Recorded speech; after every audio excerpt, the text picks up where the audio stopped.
Do you know how the richest man in Rome died? Marcus Licinius Crassus was a great moneylender in Rome and was said to be the richest man of his time. Crassus made up one-third of the first triumvirate, along with Caesar and Pompey, and was integral to its function.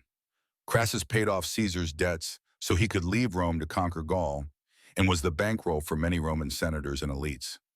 After Caesar conquered Gaul, Crassus was unquestionably the least grand figure of the three, and although he was at least 60 by this point, he launched a war against Parthia to rectify that fact.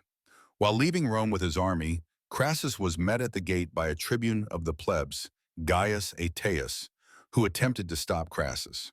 When Crassus intended to move forward anyway, the tribune supposedly cursed Crassus, which was a big deal in the Roman world, as often the one initiating the curse would meet a fate just as bad as the one receiving it.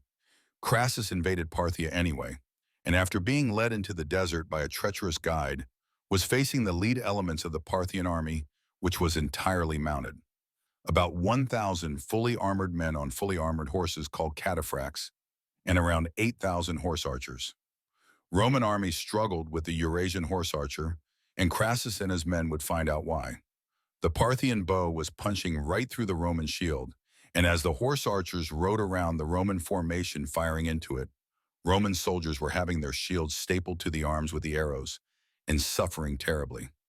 Those who could retreated to a nearby town, where they would be met by a Parthian emissary who asked to bring Crassus back with him for peace talks. Suspecting a trap, Crassus refused, but his men began banging their shields and swords together, imploring him to save their lives. That night, violence broke out at the negotiations, and Crassus lost his life.